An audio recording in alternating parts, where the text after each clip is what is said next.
Thank you, Mr. Speaker, for allowing me to speak to the bill before us. Colleagues, I rise in opposition to House Bill 5013.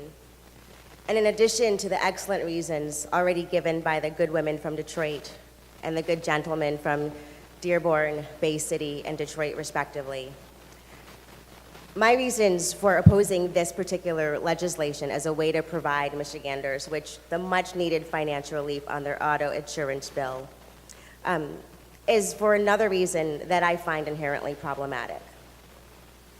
Now, while there's absolutely no question that Michiganders need and want serious, long-term, and real auto insurance rate reductions, and without compromising care, House Bill 5013 is not the proposal to achieve that.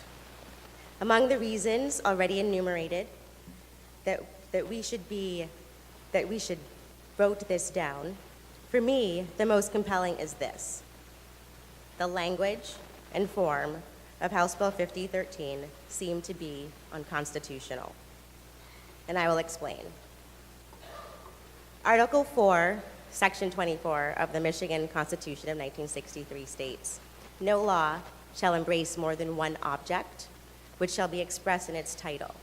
No bill shall be altered or amended on its passage through either house so as to change its original purpose, as determined by its total content and not alone by its title." Now, language is important and meant to be precise. Words have meaning. Sentence structure has meaning. Reading and understanding language and its meaning is critically important, especially in our line of work, as ours is inherently a language business. Article 4, Section 24 of our state constitution specifically discusses the number of objects in the title. Its meaning is plain and simple. Its intent is clear. Now, I know it's been a while for many of us here since we last attended school, learning grammar and diagramming sentences and whatnot. So let me provide a quick remedial primer. The title of this bill opens with the clause, "An act to revise, consolidate, and classify the laws relating to the insurance and surety business." Now, if it had stopped there by virtue of a period, that might be one thing, but the punctuation is a semicolon, signaling there is at least one more clause, or in the case of this bill, several more clauses that follow. And in this first clause, one can see that the subject is an act, the verbs are to revise, consolidate, and classify, and the object of this clause is laws. More specifically, laws relating to the insurance and surety business. Now I'll spare you all and not read every clause enumerating every object, especially since we've all read the bill and the folks following along at home have access to it on the legislature.mi.gov website. But this 53-line long title encompassing 2 pages has one subject, an act, and multiple clauses each with its own verbs and objects. In fact, in this title, there are more than 40 separate objects, 39 more than there should be, according to Article 4, Section 24 of our state constitution.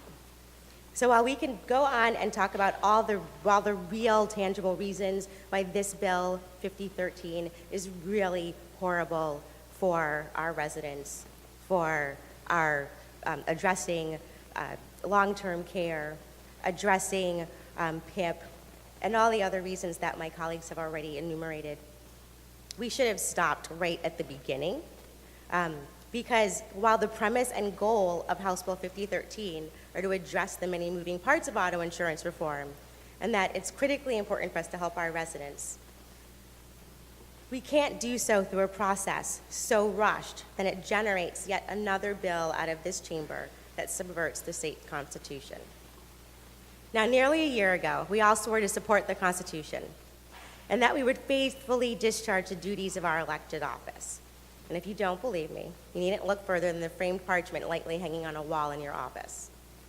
For some here, it was the first time, for others the second or third, that we said those words, "support the Constitution."